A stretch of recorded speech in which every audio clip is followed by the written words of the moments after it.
flag. I want to hear what your thoughts are. Good Good evening, everyone. Welcome to our combined workshop this evening. Tonight we have both the City Council and the Planning Commission meeting together to go over some employment center zoning. Hopefully we'll have the last members that will pop in before we get too far along the way. Rose, could you call the roll, please? I'll start with the council members. Councilmember Lindsay. Here. Councilmember Greenlee. Here. Councilmember Shoemaker. Here? Councilmember Boger. Councilmember Freeman. Here. Councilmember McDaniel. Here. Councilmember Wagner. Here. Commissioner Reinhardt. Here. Commissioner Pabst. Here. Commissioner White. Here. Commissioner Dodge. Commissioner Gearhart. Here. And Commissioner Tuitt. And Commissioner Lamb. And Commissioner Wagner, pardon me. And Rose, if you could have the record show that Commissioner Dodge is now present. We were waiting just for you. Sorry about that. No, you're fine. First thing we have on the agenda this evening is public comments. Any members of the public that would like to address council before we get into the first item? Yes. Come on up to the microphone. Good evening. Good evening, everybody. I'm Don Steinke, 4833 Northeast 238 Avenue. I'm here to support strong action concerning oil train safety. On Saturday morning, my wife Alona and I walked into the office of the Washington State Council of Firefighters in Olympia. I saw something I didn't expect. I saw signs saying danger blast zone. I suppose that makes sense since they passed a resolution saying we urge the governor to do everything in his power to stop oil trains until the safety issues are resolved. At the meeting up there, I met the lobbyists for the Brotherhood of Locomotive Engineers and Trainsmen. His union is very concerned about oil train safety. He said in spite of federal preemption, there are things we can do at the state level. We can require more safety inspections. We can claim an essentially localized safety hazard. Then he ended by saying, you can't raise the bar high enough on safety as far as we are concerned in the Brotherhood of Locomotive Engineers and Trainsmen. To me, that's pretty close to saying halt all oil train traffic until the safety issues are resolved. Seattle said nearly as much. The Seattle City Council resolution asked the governor to do everything in his power to stop all projects which would increase oil train traffic in the state of Washington. And I see you have a resolution related to this, and I support your resolution, but I encourage you to make it stronger. In your whereas sections, you mentioned safety. To me, the word safety implies prevention, in particular, spill prevention. You talk about firefighting equipment, but that's more about responding to an accident than preventing one. I'd like to see more suggestions regarding spill prevention. A year ago, Burlington Northern Santa Fe told the federal government that they would slow down to 40 miles an hour in urban areas. This morning, it was reported that they were going 50 miles an hour when the pedestrian was killed on the tracks at Fisher's Landing. On Wednesday, the Brotherhood of Locomotive Engineers and Trainsmen will introduce legislation to make the trains safer. I believe their proposal will include the human element, like acute fatigue caused by irregular work schedules, the untrained workforce, whistleblower protections, and crew size. They would like to have, for the long trains, 4 crew members per train, 2 at the front and 2 at the back. I encourage you to become interveners as soon as possible in the FSAC process. I encourage you to add to any resolution you make, request to the governor to prevent increases in oil train traffic in the state. And in this resolution that's sitting on the table out there, Don, I do need you to wrap up, please. okay, it mentions to Sorrel Savage, but that's 4 trains a day, and there are 19 trains a day on the horizon. So there's many other projects, and some possibly making it more generic than just that. Thank you very much. Thank you, Don. Anyone else? John?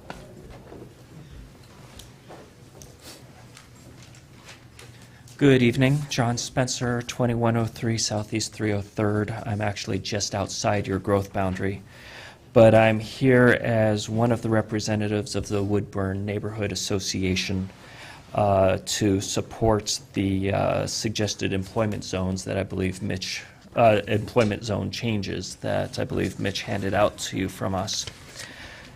I just wanted to, hand out a list of all the neighbors that we have so far that have signed up as supporting the documents. Do I hand this to Rose? Rose? Please.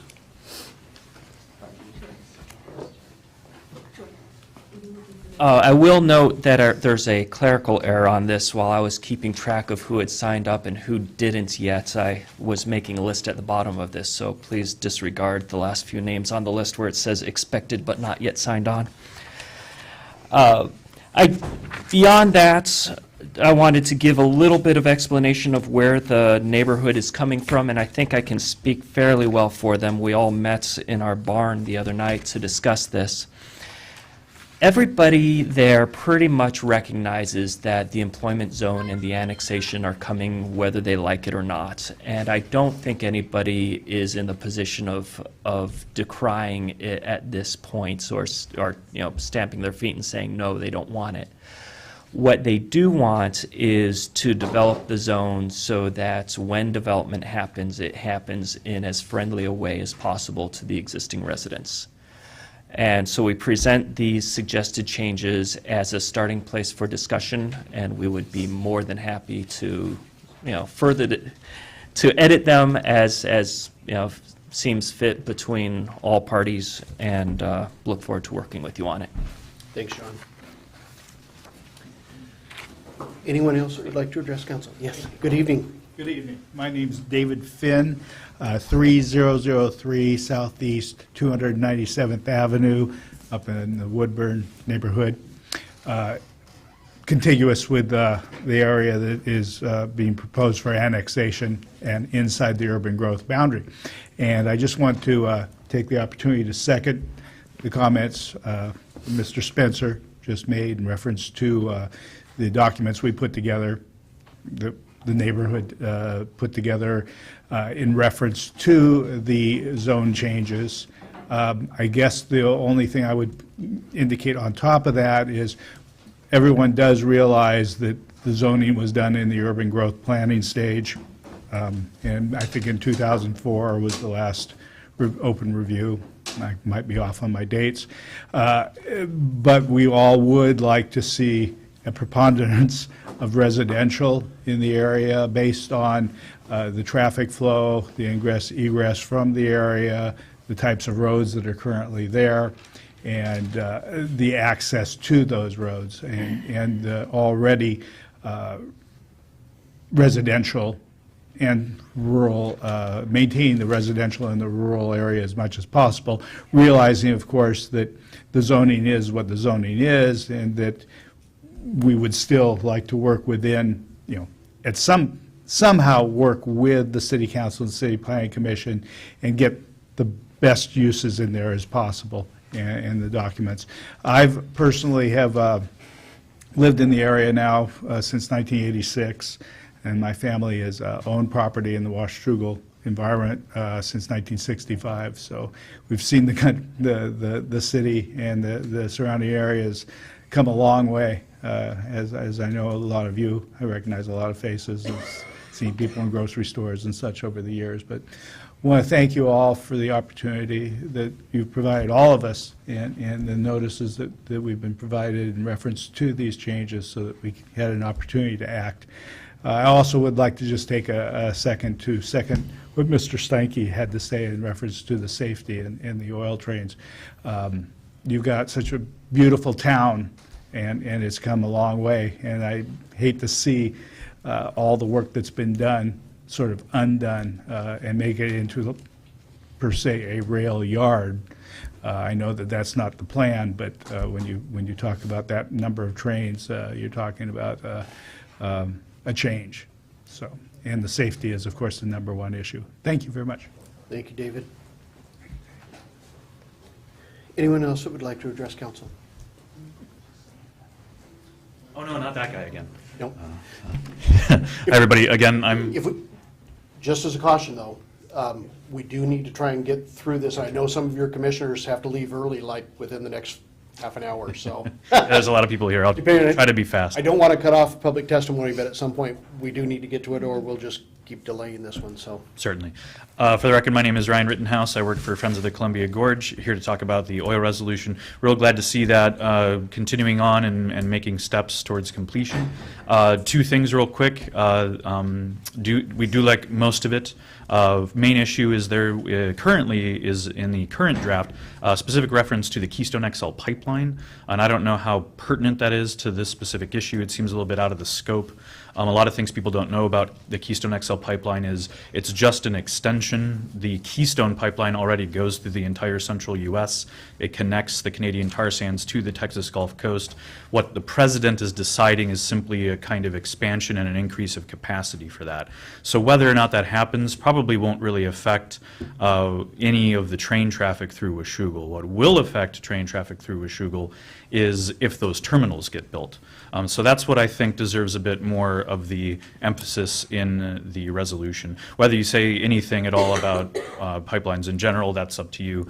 But what seems to be more important to us is the fact that the governor has ability to grant permits for any facilities in the state of Washington that would result in an increase in capacity, and that's probably what should be focused on. If you build it, they will come, so to speak. So, all right, thank you, that's it. Thanks, Ryan.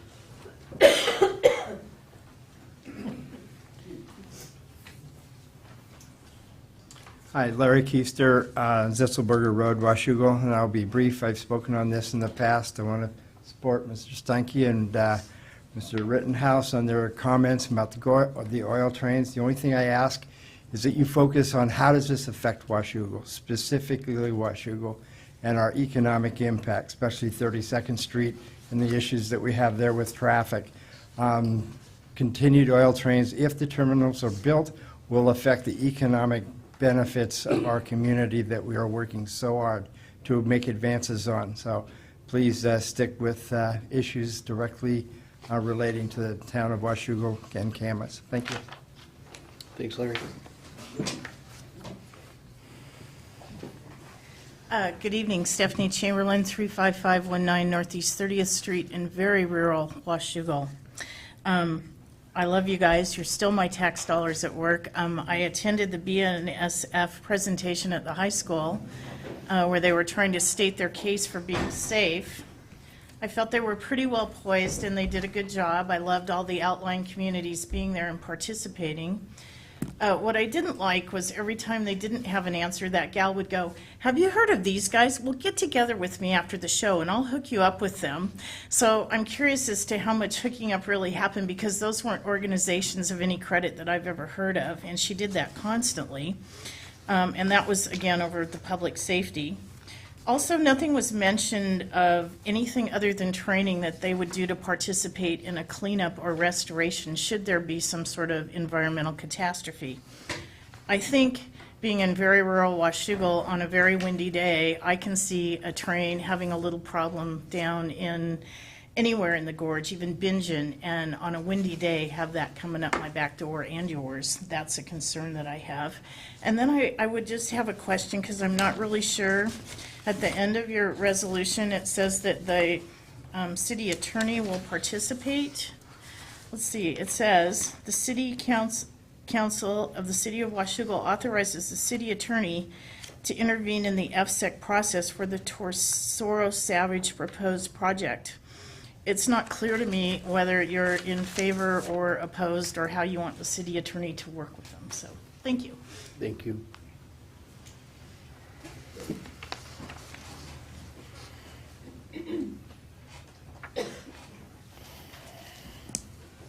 Good evening. Good evening. My name is George Johnson, and I am a major property owner in your town, or actually in the urban growth boundary. I own 50 acres right on the east end of the Woodburn portion. And I bought it 40 years ago. I developed the upper 30 acres into very lovely acre lots, have lovely homes on them. People are proud of them. I'm proud of the development. It's an asset to the community. The balance of the property, I intended to do the same thing. Just go on and continue to develop it. Unfortunately, the situation with septic permits and that kind of thing changed and stopped my plans.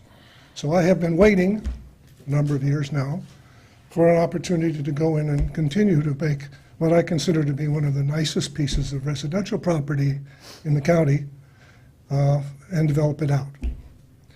So along comes this expansion of the urban growth boundary. We get information from Olympia. They lean a little bit on the people in the county, and the county says to us, well, we need more business park for whatever reason, and my property, which had always been residential, all of a sudden was flipped, and it became business park. I was very concerned about it. I went down, talked to some of the commissioners. I appeared at a number of the meetings, spoke, and got absolutely nowhere. The only good thing about it was that I met Joanna Boyce and found her to be an extremely pleasant lady who thought a lot about the Washougal area, as did I. We talked a number of times, and she assured me that at such time as my property was ready to develop and wanted to get annexed into the city, that at that time it wasn't Olympia that was calling the shots, it was the citizens of Washougal. And at that point, they could revisit the issue and do whatever seemed to be the best thing for the community.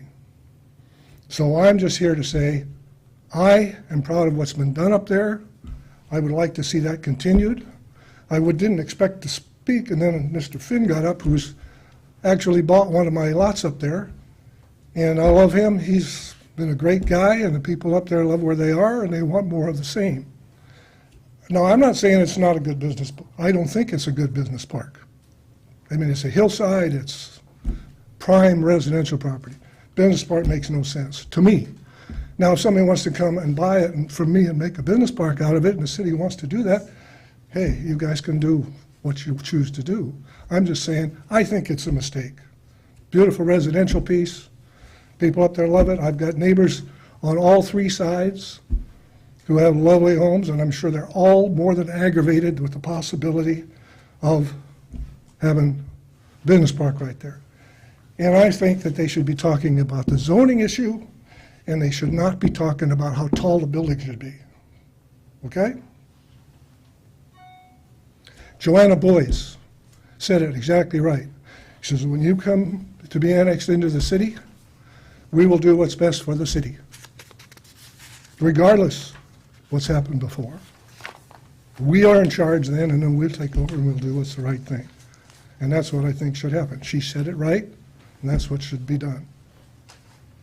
Thank you. Thank you, Mr. Johnson. Good evening. Hi, Jeff Harper, 29902 Southeast 30th Street, Woodburn neighbors.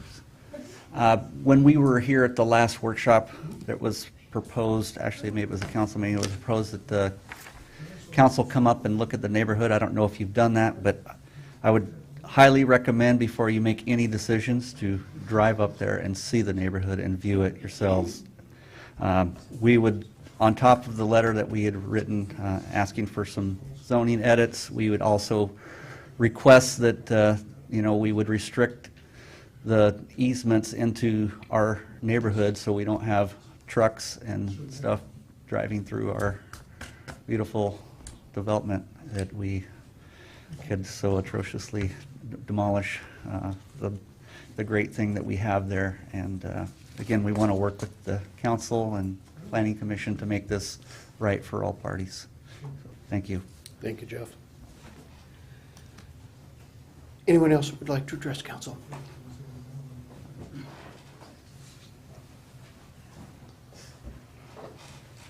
Hi, I'm Mason Honda, and I live at 29906 Southeast 30th, right next to Jeff.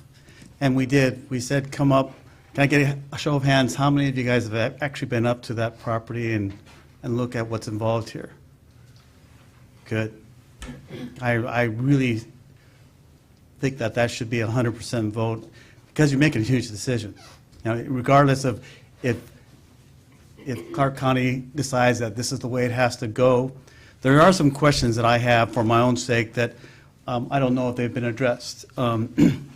What is the criteria for Clark County deeming this an employment zone? I mean, did it just come up, Mitch? Did it just part of the plan? They said, okay, there's a good stick of land that we should make employment zone, or was there actually a feasibility study done?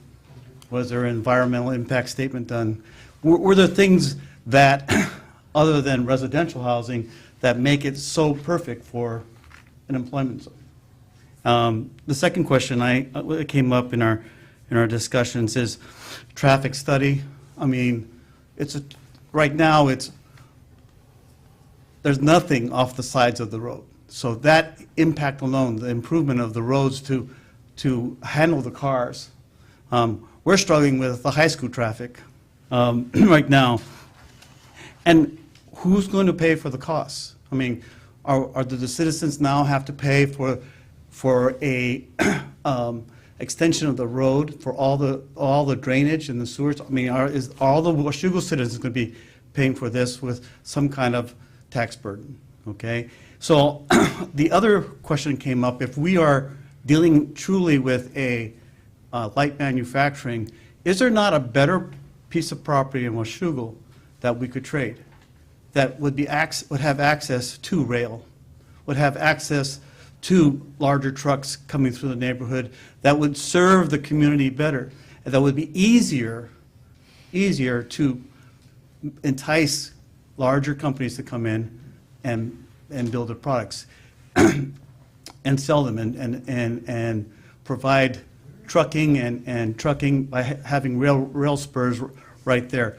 These are the things that we don't understand: is how did this come about, and why is it that this property has been picked as this employment zone designation? Just some questions that we have to deal with. If you're going to annex it, the money's got to come from someplace to improve it, to make it enticing. So who pays for that? Thanks. Thank you. I'm Joseph Keller, and Wegwo and I live up there in that area, and it's 29905 Southeast 32nd Circle. And in 2008, we bought that property, and the realtor told us, we'd been looking for 3 years for a house, that I found your house. It's a $1 million view with a free house. And now if something changes dramatically to change our view, and when you get up there, you see the view. And that's the quality of life that we bought. And we pay huge taxes. And those taxes support the city, and a lot of it supports the school. And if something significantly changes to alter that view because of the building that's allowed, that changes everyone who lives there. We didn't move there to live in a business park. We moved there to live in that pristine area with the view. And so it might be legal what's going on, but I think it's incumbent upon you to think of the ethics involved in the decision to allow something to happen that would modify our view, because that's what we paid for. You can get a piece of land like that and a house like we live in elsewhere much cheaper, but we are there and paid the higher price because of that view. And so that's part of what needs to be put into this equation as you're making your decision. Thank you. Thank you.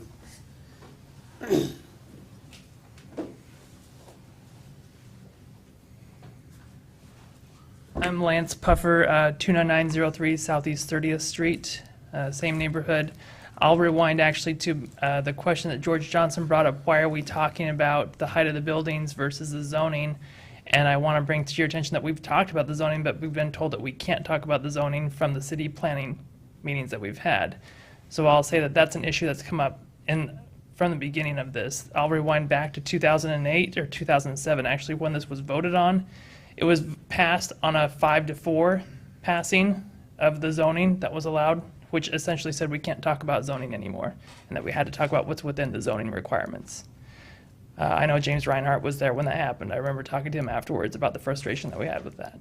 So I know there were things that took place that we've been told we can't talk about, and that's why we're talking about in the ways that we have now. If there's ways to change the zoning, I would welcome that, but we've been told that we can't change the zoning. So if there are opportunities for that, I would welcome that. I think you can all understand from what we brought up that there's serious concerns with allowing a business park in a residential development right next door. And I would just advocate for things like buffering systems, things that go as far as what you see with some of the Camas Industrial Park and things that go on there that made it more of a friendly environment for housing and residential close by. Thank you. Thank you. Anyone else who would like to address council? My name's Dan DeBoover. We have the property at 29231 Southeast 23rd Street. I was just looking at this document that the Woodburn Neighborhood Association turned in, and where it addresses items that they don't want to be included, such as mini warehousing facilities and warehousing. I don't see any reason why that couldn't be part of a business park. I also support everybody else's comments about the type of zoning that we've got up there. I'm sorry to bring this up again, but originally the zoning was going to include our entire piece of property that extended up over the top of the hill and overlooks the Columbia River. And after Commissioner Stewart came up there and looked at it at our invitation, he totally disagreed with that, and then somehow after when we met with him and when the final decisions were made, a compromise must have been made to change that to half of that big piece, 70-acre piece, being in business park instead of residential. So we don't and haven't ever seen any reason why it should be business park. It is beautiful property. I was born here, and my grandparents had the property for a long, long time, and it's just not appropriate for business park development. Thank you. Thank you, Dan. Anyone else? Okay, with that, we're going to turn to staff. Mitch?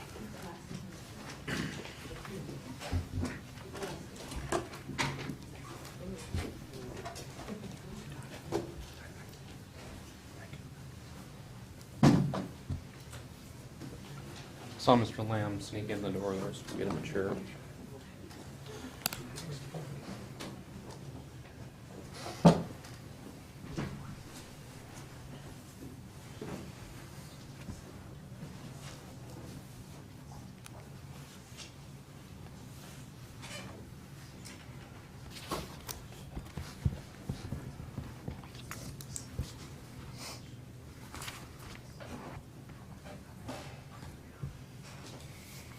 Mike, come on in. You're at the head of the table. Somebody pass him the gavel.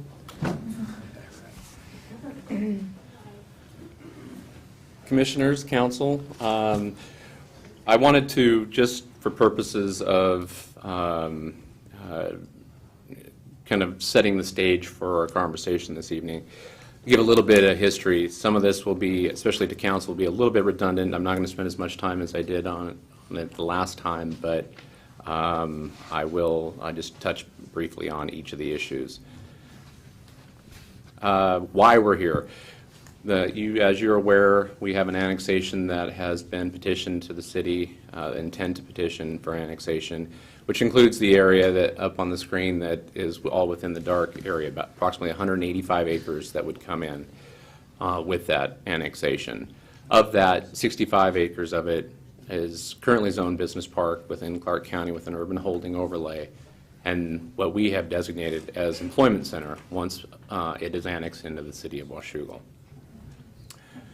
And so we staff were working with petitioners based on city council's action. We went off to develop the employment center regulations, and after those regulations, then we'll go back to the annexation and work with those folks. Oops, sorry about that.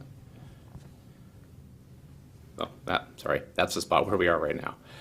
So the employment center, it established regulations for employment center, the zoning designation that we want to implement. Currently, there's no properties within the city that are zoned employment center. And they would apply to, like I mentioned, the properties that are currently identified by Clark County as business park. We have two areas within this, our urban growth boundary that have this designation, the northwest portion and the northeast portion.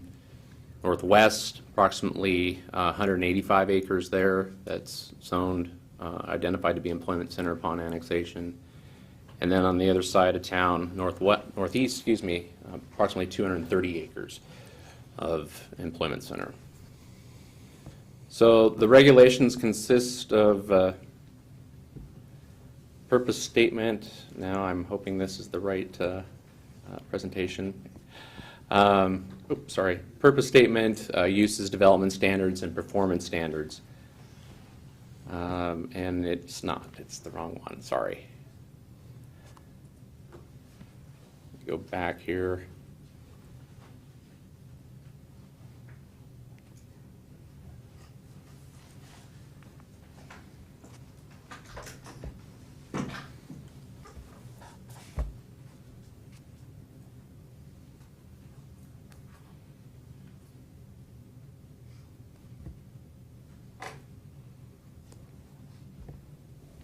It's very similar, but it is different.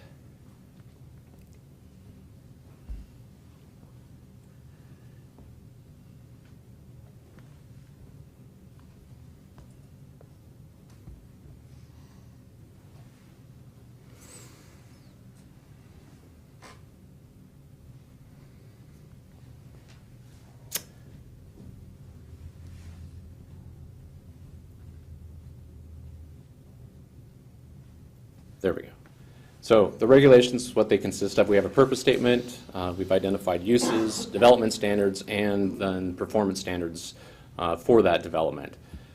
Kind of a synopsis of what the PC heard at the workshop and hearing for the item. General opposition to employment center, which I think you've heard a little bit this evening.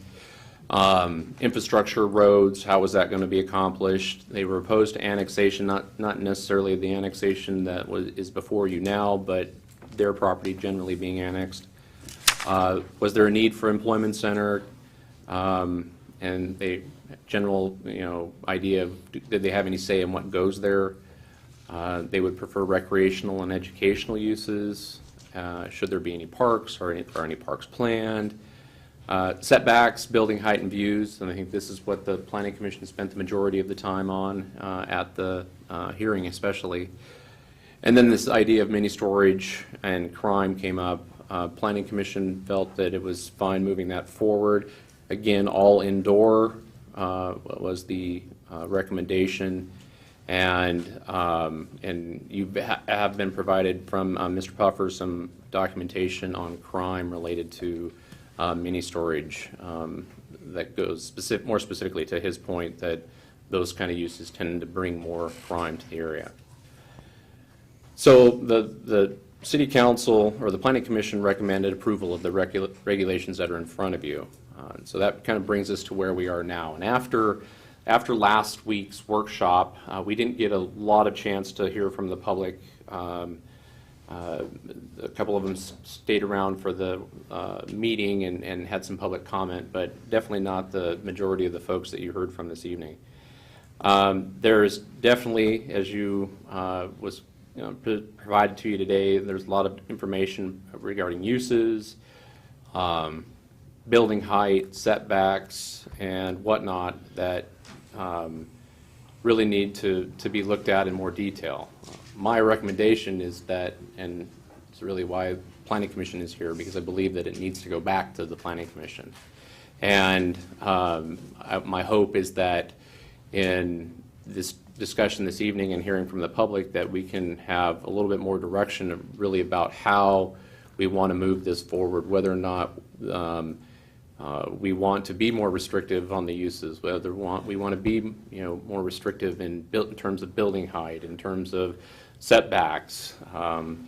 Do we want to allow single-family residential within this district? Those are big questions within this, and I have opinions on some, but I think that it's important that hearing from council about how we move that forward.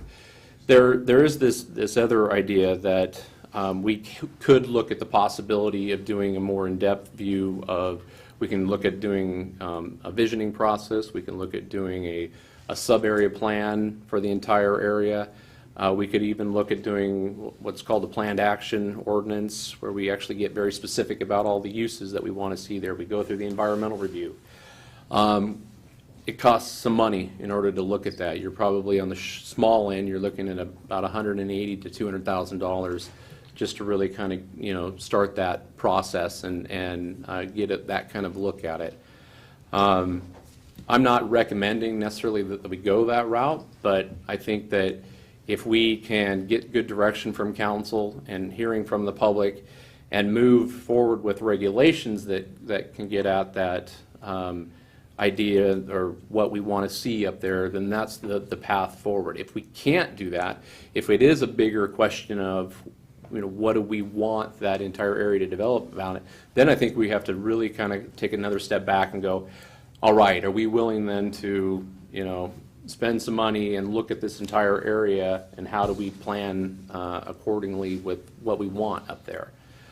I think that if that is, regardless, if that's the case of whether we go back to Planning Commission, which I'm assuming that that's the path that we're going, or whether we go even further than that, take those next steps, my recommendation would be that we move forward with an annexation, but we have a moratorium on the portion of property that's zoned employment center.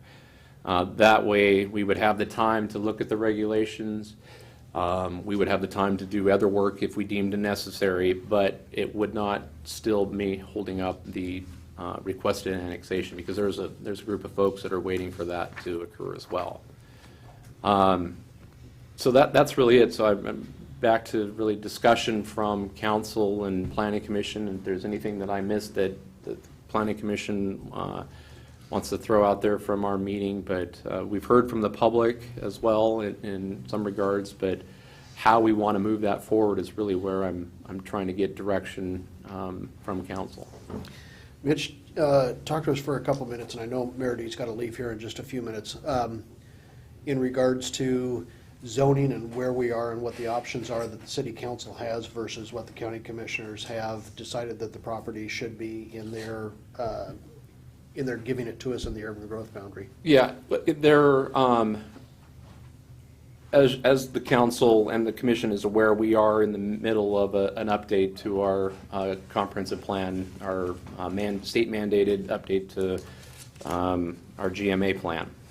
And as part of that, we, at the direction of council, have taken an approach that we weren't going to touch anything. We weren't going to look at zoning. We weren't going to look at those. We weren't going to look at population allocations and job allocations and all that, because we've already done that work, and the allocation number that we got from the state was much less than what we had before. So we didn't need to do that. We didn't need to invest a lot of time and energy and money into updating and looking at an expansion. We don't need to expand at this time. That's one process that we could look at doing that. But the county, like I said, we're well on our way with that process. And the idea of changing that, it means changes to all of our capital facility plans and everything else, which is time and money, which honestly, really, we're too far behind right now to do that, given the path that we've chosen. It does not preclude this council or any council upon annexation of property within your city limits to change and modify that. We still have to be consistent with the county. We have to, if we're taking away employment lands, we have to look at where we're going to get employment land back so we can meet those allocation numbers, those job numbers. But it's not a conversation that can't be had. It's just not a conversation that we're having right now. It's definitely, once property is annexed into the city, we can have that conversation again. And we'll be mandated to update again within 8 years if we're ready to expand at that time. If we're going to expand, we will be updating all those things. We will be able to look at all those numbers, and we may want to make different choices. I just don't see us being there. I barely seeing us being there in 8 years from now. Okay. Questions, Meredith? Let's start with you if you've got any before you've got to head out. I don't know that I have any questions beyond what Mitch outlined as far as, some ideas about direction. Yeah, I think, getting specifically is that, one of the things, like I mentioned, that the Planning Commission worked on a lot was that in terms of height, building height and setbacks. And, that in the proposal that the neighbors have, it's basically 150-foot setback from residential districts. So is that something that the council wants us to look at, just basically having that area that there's no construction within that, no building construction within those areas, regardless of height? And then the restriction of height of 35 feet. We currently are at 75 feet. The proposed, what the neighbors are looking at is just a flat 35-foot height limitation. In terms of, there's other things within the standards that I think that we can iron out eventually in terms of, we were on the side of you should have some bike amenities and things like that. The neighbors are like, you shall have those things. Those are the things that I think that we can have in discussions with the neighborhood, and at the Planning Commission level work those things out. But those fundamental things of building height, if this is something that, council's sitting there going, no, we don't want anything taller than 35 feet, then that's direction that the Planning Commission needs to know. If we want to look at going taller, is there somewhere in the middle? Those are the kind of things that I think that from a commission that, we would appreciate. Dave? I've heard a lot tonight about why we shouldn't have an employment center up there. Would you give me the single most significant argument you can think of why we should? Let me give you the argument of why we need an employment center. We need why we need an employment center. The question is, why do we need an employment center there? Because that north of our city is the only place that we can grow. We can't grow into the Columbia, we can't grow into Camas, and we can't grow out into the Gorge. The only place that we can grow as a city is north. We will max. We have 120 acres that we just have a development agreement for our Steigerwald that's next to rail and it's heavy industrial. We have those things. This is an area that is beyond that capacity. This is an area that's our 20-year projections for jobs. We don't have an area within the city that we can just change over to be employment and still meet our 20-year projections. We have to grow. We are growing, and we will continue to grow. Well, that lends support, from my standpoint, to the proposal you just made to take that portion and put a moratorium on it. And the reason I like that is that I don't think it's clear right now what we need up there. There's some resistance to having an employment center there, which I understand. I wouldn't want one in front of my view either. So I like the idea of the moratorium. I think it's Solomon's division to the baby there. Joyce? I have a question to clarify. The reason that we were not wanting to discuss zoning. Can you clarify that?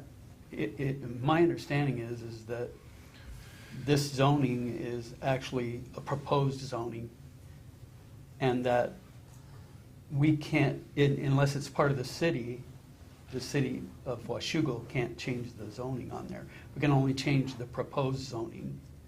We're just adopting regulations for the property once it's annexed into the city. What we're doing here is making regulations for the zone as it's proposed to be. Yeah, now. and then, you know, us calling it employment center seems to be the thing that's really tripping people up. If we just left it as business park, we don't have business park standards within the city of Washougal. So once we annex property that's zoned business park, we need regulations in order to regulate it.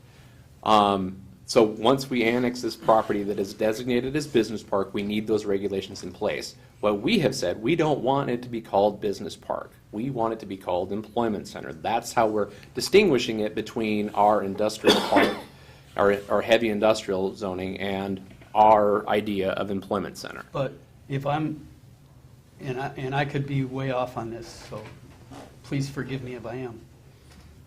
If we were to try to change the zoning now to a zone to other than what it is, business park, we would be changing county property.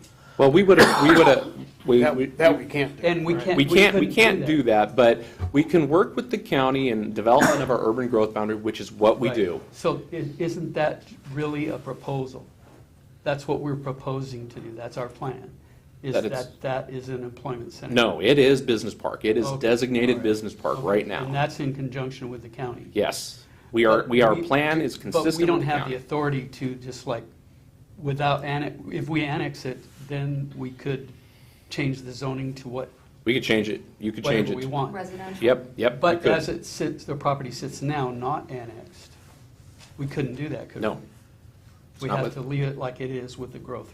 But you'd have to Urban replace growth the zone. We would have to, yeah. It's not as simple as just saying, okay, it's in our city limits, now we can change We it. have to work with the. We can change it to, Okay. to residential. The state law requires not only our plan to be consistent, in and of itself, it has to be consistent with the county and all the other cities within the county. So, I just wanted to clarify because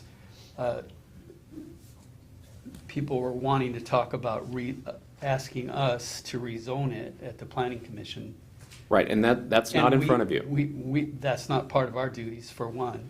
But Nixley is, I'm not understanding how we could even, or the city council could easily rezone it unless it belonged to part of the city. If a year ago, when I came in front of you and we talked about that we're beginning our comp plan update for our mandatory update for 2016, we could have said at that time, all right, we want to look at designations, we want to look at zoning, we want to look at expansion. We could have done that, and we could have worked with the county and said, these are the changes that we want to make. It was not the direction of this council to do that because we didn't need to. We did not need to invest the time and money to look because we weren't going to expand. The population allocation was less than what it was before, so we didn't need to expand. So our approach was status quo. We're going to dust off our comp plans. We're going to make sure all those numbers crunch out right, but that's all we're doing. Then we got the annexation request, which, made it so we need to have these regulations in place prior I to hope that I haven't annexation. wasted everybody's time. No, but no. I wanted to understand it and take it in and own it. Joyce? I think I've had my question Okay, answered. Thank Connie, you. Joe, you had yours going. Well, this is on the same, it's just in regards to what he was saying. So could the council re-term this residential area and then put forth a new area, for instance, to the north of this, under the power line, where it's flat, as an economic business zone or business park? If you had the property within the city limits, we could look at doing that. It'd be a comprehensive plan changes and rezones that we would have to do. Except for the part of under the power lines. Yeah, except for under the power Yeah. lines, near the power lines. And what's that gonna cost? to do that? Well, And does it matter that, I'm sorry to interrupt. No. That, these are, potentially this is being sold and could be accessed now versus you're designating something that's already owned by farms or houses to the north of there? Or can you just designate it as such? I'm not sure I understand that question, whether. All right, I'll talk to you about that offline. No, then. okay. Sorry, the sold part. It doesn't matter who owns it, Okay, or, all I mean, right. if it's within the city and you going through Okay. a comprehensive plan change and a rezone, it's within the council's But if it's jurisdiction. within the county You don't, urban growth boundary. not at this time. Right. That's what Right, I'm. it ends there. Yes. But would that be a potential, can you swap that at this point? Right. That in the future, 20 years from now, when the urban growth boundary, that would be where we locate it? Or is, I mean, like right now, as part of the county plan? yeah, No. No, I would not recommend that we go down that, because then, the environmental work has already been done at the county level for all of this. It's actually, they pump the brakes on it a little bit, but it's done. And, I mean, if we want to, if this council wants to entertain that idea, my recommendation is we don't do that until, one, we're looking at an urban growth boundary expansion, which will probably be, several years from now, or two, we annex the property, we do a much better, visioning process, we look at a sub-area plan or what, and how that's all going to work out. That is what I was talking about, the low end being $180,000 to $200,000. But bottom line is, we need to work these things out when before the property is annexed, so that we have a set of rules in place before the property is annexed. We need to either have. And then if they want to change, the council wants to change the zoning, they can, but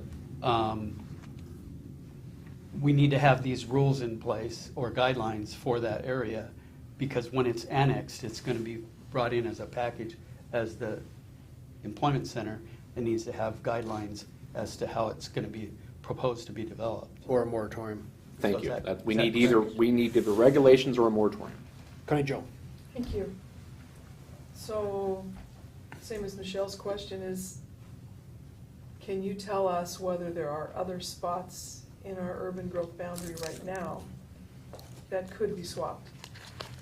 No. Not easily. No, not easily. Could you intensify the development in currently designated? That is, if we, yeah, I mean, that's another way that you What can does start that mean, you can start intensify changing numbers. development? Instead of, 9 jobs per acre, you're at 18 jobs per acre, those kind of things, that we can start crunching numbers that way. So there's no other spot? So, With, sitting here now doing that, no, I can't do that off the top of my head. Joyce? Could that property, which is in the county, now be sold to someone by the owner as a business park? Can that property It can be be sold now? sold, but remember, there's an urban holding designation over the top of it for all the property, with a few exceptions that we have within our urban growth boundary, have the urban holding designation. And that's essentially a moratorium. am I It is. correct? It basically requires, it's either a 20 or 40 acre minimum, so if they want to divide, they need much larger property. It does not allow business park uses to occur. Typically, what the comp plans say, what our comp plan says, and consistent with the county, is that, with the exception of Vancouver, properties that are in urban growth boundaries need to be annexed into cities in order to develop to that underlying base zone, a business park. So it couldn't, at this point in time today, it could not be purchased for a business park? It can't be utilized as a business park. Can't be utilized, okay. what year was that designated as a business park by the county? Officially '08 is when it started in '05 and went through several iterations until finally it was adopted in 2008. And when did the housing development go in? Our neighborhood here. I don't know, yeah. Which one? Woodburn. When did you put that development in? Oh, probably it's been 20 years, a long time ago. early 90s. We built 15 years ago, and we were the 10th house of the 20. Okay. So we've been there 15. Paul? Well, I have a question. Pretty much everyone at the table understands this, but for the rest of the room, I want to be clear about something. The Growth Management Act in the state of Washington is a comprehensive plan where the state provides estimated requirements for housing and for employment, among other things, to the county. And then the county allocates those around the county. What that means is that we have to meet those goals. If we have land that is designated for employment and we change it to residential, we have to come up with a piece of ground in the city that meets those same employment goals. That's the bugaboo here. The city does not have nearly as much range of action as you might think. We recently had the Clark County Economic Forecast Breakfast. There were breakout sessions. I went to one which had to do with economic development. I asked specifically the question of how important is it that we have employment center zoning and what should be in it? If you're curious about the answers, that comes at the tail end of that section, and it's available on CVTV either through your cable channel or online. To summarize, both Paul Dennis and Mike Bomar is director of the Columbia River Economic Development Council, said that the first thing that you really have to figure out is infrastructure. Streets, water, and sewer, especially. The next thing that you need to be aware of is that the market is no longer there for 100-acre and 200-acre industrial parks. That was then. Now the market is for 20 to 50,000 square foot buildings. So the present market is not for another wafer tech. That's not going to happen.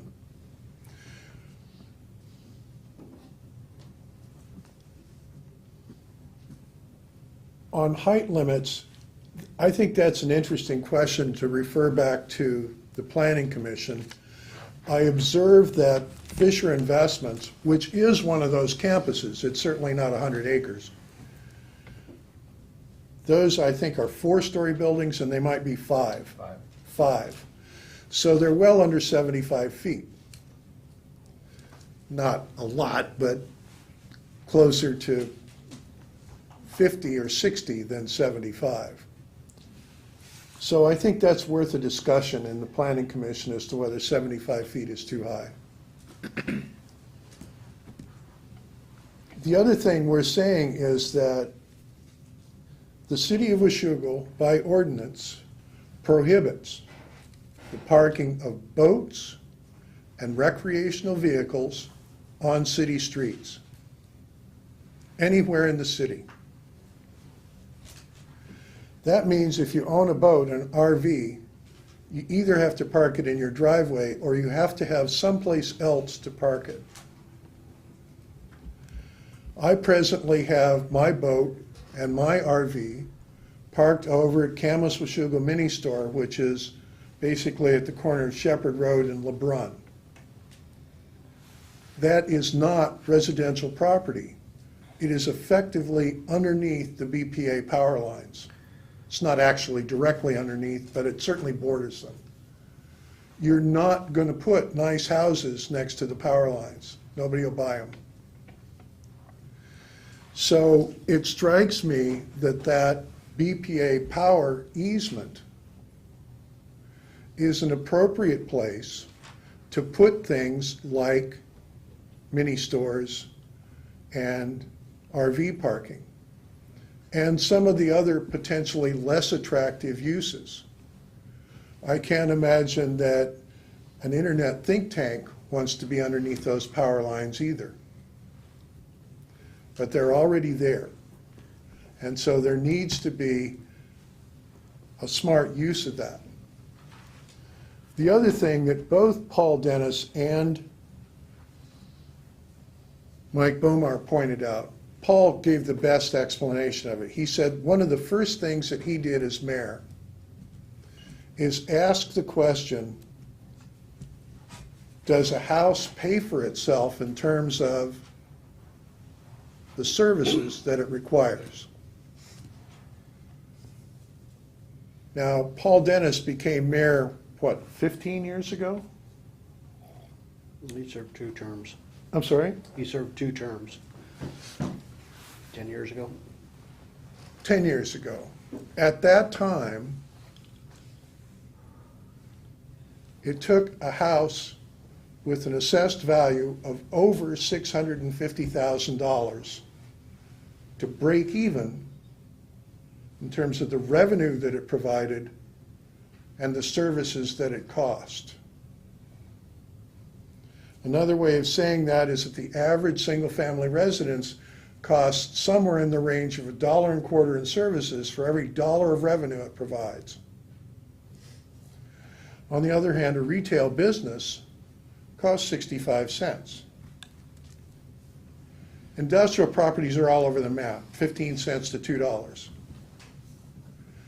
But the city literally cannot afford to be purely residential. The State of Washington Growth Management Act does not permit it. And the financial realities are that we can't go there either. So it is, in fact, necessary at some point that we have employment center, that we have business park, that we have residential, that we have local commercial zones, whether that's small grocery stores or whatever it is. Those things are necessary in the community. You can't do it with just houses. That's it, thanks. Dave? We've got some real expertise sitting on both ends of the table here, people who were involved in the development of real estate, and I'd like to hear from both of them.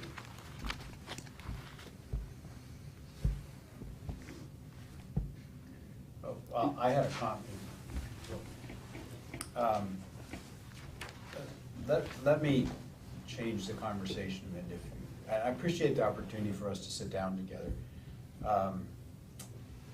Since the county zoned this area and the area in the northeast as employment centers, I have on more than one occasion expressed concern about that. And so instead of talking about this area, let's talk about the area to the east.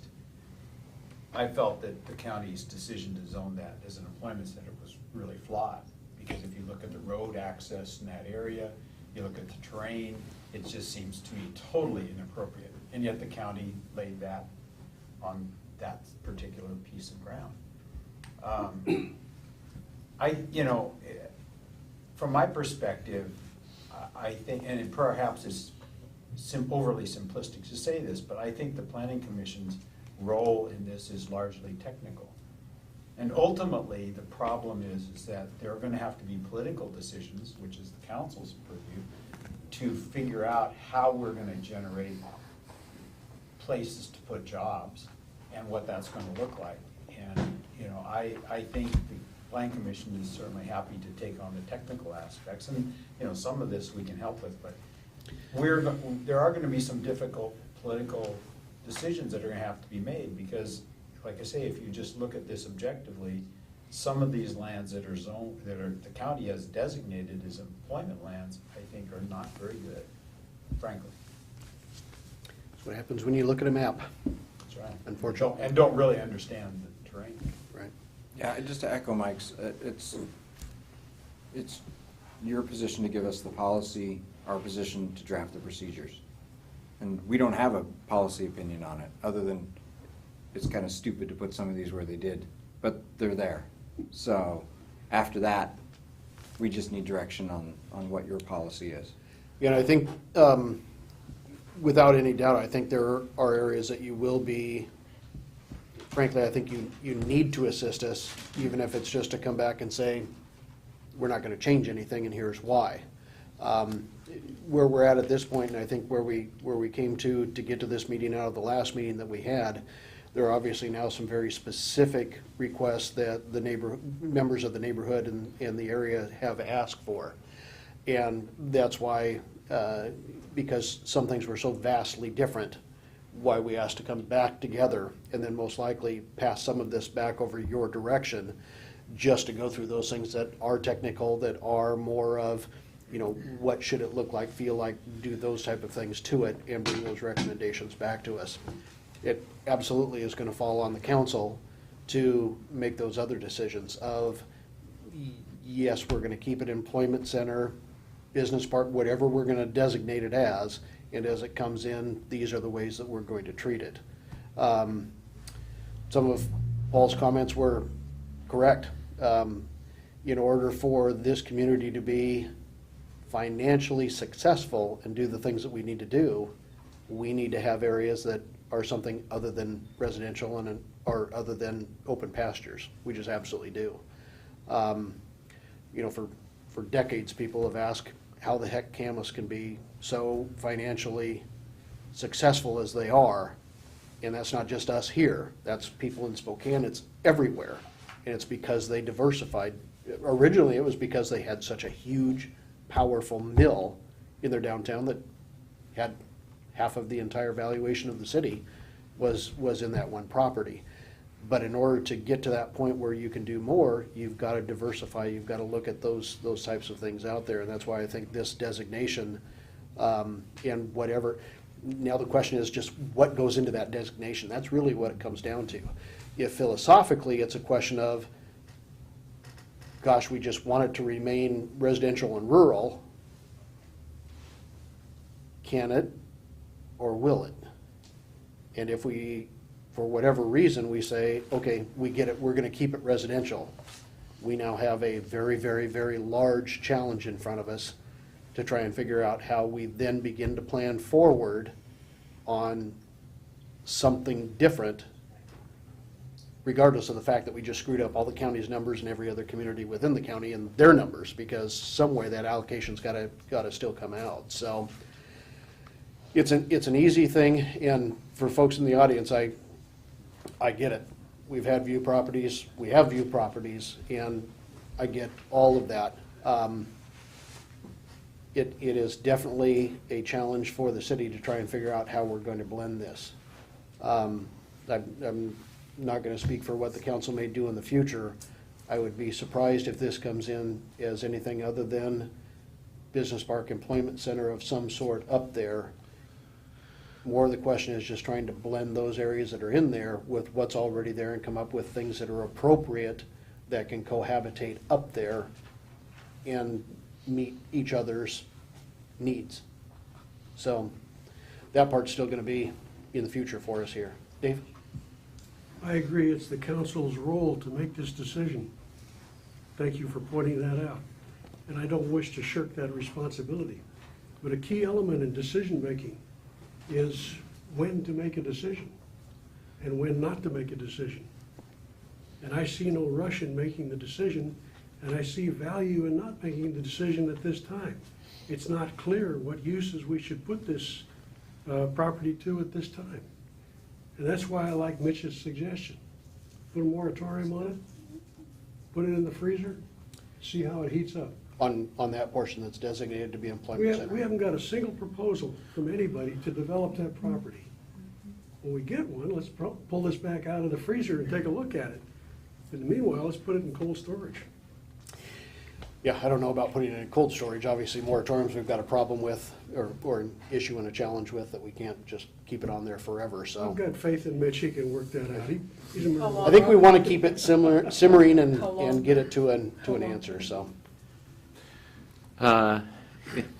You can do up to 12 months with a work plan, and as you are very well aware, we did with marijuana, we kicked the can considerably, but there were a lot of reasons why we kicked the can. You have to have a work plan. Yes, and And work plan means we're going to be working. We're going to be doing, we're going to be coming up with something, and it will get there. I probably will before there will be any desire for development there, but.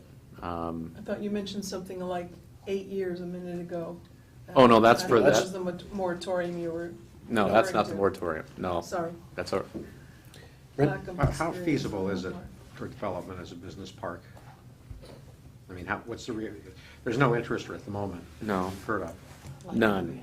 And we've had the conversations about infrastructure, we've had the conversations about roads and access and sewer and water and the costs, just fundamental costs of those things, which, like I've said, I don't see us doing anything there for a while. I really don't. How about intensification of existing? Within city limits? I don't know. I think that, looking at what the port's doing now, they're barely, I think, they're full, but they're not hitting those kind of job numbers that we talk about. I don't think that we can start asking them to double jobs down there as a way to get ourselves out of this. I mean, we are between, the Rock and the Columbia River, and the Rock being the gorge and the other one being Camas. We can only go north. I think the port's numbers right now in Steigerwald are 15 per acre, 15 jobs per acre. Yeah. I thought their aspirational number was 7. Not sure. So when it gets It's not big. When it gets right down to it, there's really no other place that we can have this employment center or the business park. No, I think that if you want to talk about intensification of that, I think that kind of conversation would happen on those future employment center lands. That would be something that we would have to look at doing. How are we're going to actually shrink property that we've designated as employment center, but we're going to intensify the use. And that the only place. I was for us- thinking of intensifying our current. Right, and I don't think that we have.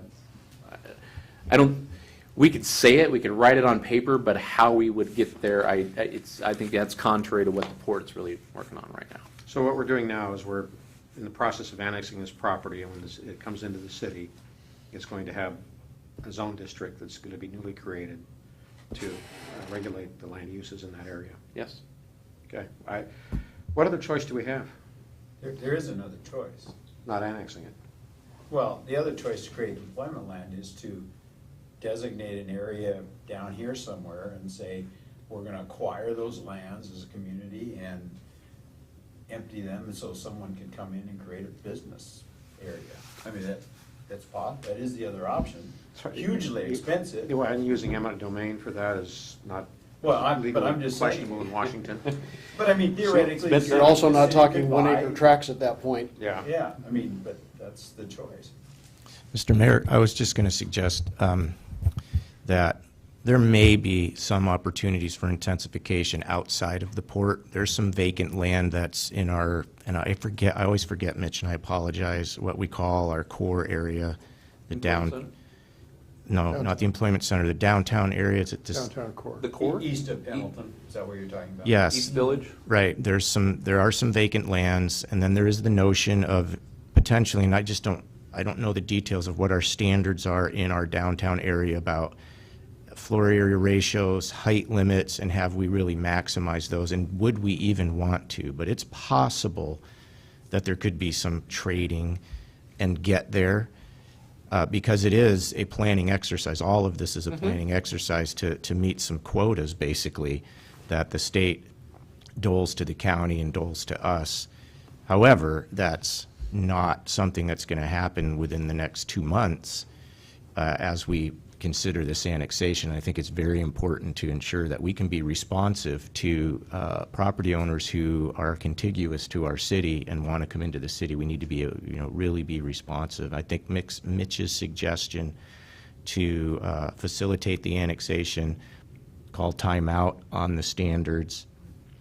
We'll come back with a recommendation on what that work plan would be, and if it comes with some cost associated with it, some recommendations on how to do that so that we can be expedient with it. Mitch has the capability professionally to do all of that work, but as you know, it's him and one other planner, and there's other things going on too. So that's why we talk about cost when some of these exercises.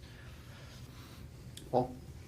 I just want to agree with Councilmember Shoemaker on this. There's a favorite aphorism of mine. We don't often agree. This is great. Don't just do something, stand there. Yes, I understand. Can I say something? I'd like to thank the Planning Commission Yes. for all their work on this. I'm on the council because I disagreed with the council overturning the Planning Commission when I was on it on a regular basis, and it really irritated me. So I appreciate the work you do. I know it's an uncompensated task. I know it's very painstaking. And I was amazed at how detailed it was when I was there. And I thank Mike Lamb and Jim Reinhardt and several others for educating me on what was required. But thank you for the work you've done on this. And please don't be offended if we're not going to jump out there right now and do it. It could be that we just don't see the urgency to do it right now.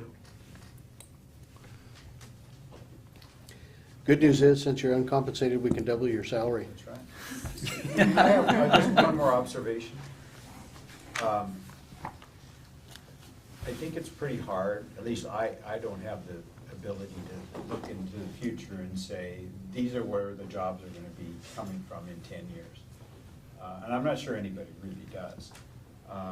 And so, as a consequence, I think when we start to talk about what uses are allowed, okay, so for one of the example, I don't remember exactly how we titled it, but one of the uses that we talked about was something about aircraft manufacture. Mm-hmm. So, of course, you know, that immediately you think a giant Boeing hangar instead of in situ. And, you know, but I think in situ falls into that category, and who knows what else. And so that's an example of where we say, well, we certainly don't want that in our neighborhood, which I understand. But I think we want to be really careful as we start to think about being too specific about what we can or can't do, or what that looks like today, because chances are it looks very different in the future. So I think it's probably wise for us to try to be somewhat general about this. We know there are some things we don't want, and I don't think any of us wants a big smokestack next to our house. And I think probably we all agree about that. And there are certain other things that I think we all generally agree about, but I hope we will be wise about how we set up the standards and the restrictions and so forth, so that it gives us opportunity to take advantage of those in situs or the other things that come in the future. Well, and that's why I don't see any issue, and frankly, it might look a little bit odd in code, but for some of those to have some parentheses around them that says, on aircraft assembly, we're thinking smaller drones, not 747s. Yeah. Those types of things. So I think for anybody, those are helpful things to help explain that in there. So, okay, other questions, other comments? One thing I would just mention, we spent a great deal of time, it felt like an inordinate amount of time, discussing height and setbacks. And we put a lot of thought into it, a great deal, from our experiences and from what other code provisions say. So as you're looking at them, just recognize that we didn't just pick a random number. We worked hard to try to come up with something that was a compromise between protecting the existing uses of the properties that are there with practically having an employment center. And whatever the decision is, try to keep the practical part as well as protecting the people that are there, because we really did try to do both. Right. With what And we had. to add to what Jim's saying, I remember we were talking about in protecting the views, because it was 75 feet, that what was the standard maximum height that a house roof could be built at? And what, do you remember what that is, Mr. Leonard? What is it? 35. 35, so that's why we picked 35 feet. So there wouldn't be any buildings that would be any higher than a residential building in this district. Is that right? No. No. Because it has 75. You have Had to do with 75. proximity. You have 75. We have a 75-foot height limit, but if it's your building it's a 35-foot setback for a 35-foot tall building, but if, Oh, okay. and then after any building over 35 feet was double the height of the building Okay. setback. So All right. up to 75 feet. All right. But also, I'm trying to picture a 20,000 square foot building that is 75 feet tall. Yeah. That would be kind of a strange looking building. Okay, so sounds like we're going to do a couple things. Number one, we're going to basically keep the annexation on track. Yep. Most likely bringing that forward with a recommendation to council of if that annexation becomes approved by the council, that those areas that are business park employment center, that we would be concurrently bringing forward a moratorium at the same time for it. But we've got the zoning in place for the rest of the properties. With a work plan, yes. Kathy, for the family, you still don't know of anything out there that's lurking of somebody that wants to come in and write a check? So are you okay with us doing that for some period of time? I don't think, Mitch, it's anything that you need to put front burner for the planning commission for, we need to have meetings every 2 weeks for the next 4 months to get this through, but I think we want to get it to a resolution We have and to have make meetings sure that every 2 everybody's weeks to get everything involved. done. Okay. If you're talking the 12 months, like you said the limit was 12 months, then yeah, I think the family could handle that. It could be extended, 8 though. years, not so much. It could be extended unlimited amounts of time, though. Yeah, I Yeah. understand that, but I think our, just from a family perspective and our ages, we're not gonna be hauling hay for the next. Understood. So, well, I think the sense of things that we've done Right. heretofore, we want to get through it, we just don't want to necessarily rush through it, do all that. I totally agree with that. And then at the same time, I think, Mitch and Dave, we should probably put this on Paul Dennis's radar as well, where we're at in this process and some of the things that are taking part, so that if there are some discussions that QUITA want to have in that, in regards to future employment areas and whatever that becomes, that they get their opportunity to chime in there as well. And potentially, once we have this finished, so that they know he's very familiar with what the finished product is, so that we can market it. Obviously, still knowing that there's gonna be some significant upfront cost for anybody that goes in to develop that anywhere in that area, but they can't have the property out there and have it available without having somebody trying to do something with it, so. Mr. Johnson, you had a question? No, I'm a major property owner here.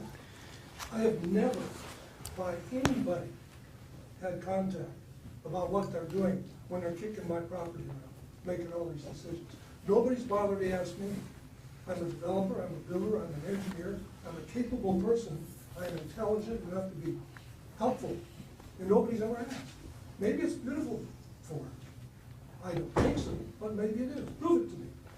Make it something that's successful, I'm happy to go along, but I'm not happy to be on the outside looking in. Right. And I am not happy, and you should not be happy, and you should all think about this, having a decision about what we're going to do in our community made by a bunch of pencil pushers up in Olympia, okay? That's not the way to do it. I think you will find 100% agreement with you Well, on then that let's one. stop talking about it. Let's talk about what you guys can do to correct what's a stupid use of our property. George, I'm officially inviting you into the conversation. Fine. My name is George Johnson. My phone number is 695-8433. I've never had a phone call. I'm 80 years old. If I gotta wait 8 or 10 years for these guys to get off their duff and do something, I won't be able to stand up here and get anybody's attention, okay? Understood. So this might be the last opportunity. Well, we I'm more than a little bit ticked, as you can tell. understand. And a lot of people feel that, Understandably. okay? Understandably. Okay, with that, if there's nothing from the commissioners or the council, I'm going to go ahead and adjourn this meeting. We've got to be back here at 7 o'clock for council meeting as well. For anyone in the audience that are also first part of the agenda, there also is the opportunity for more public comment then as well. Thanks for having planning commission. Welcome. Thanks, guys.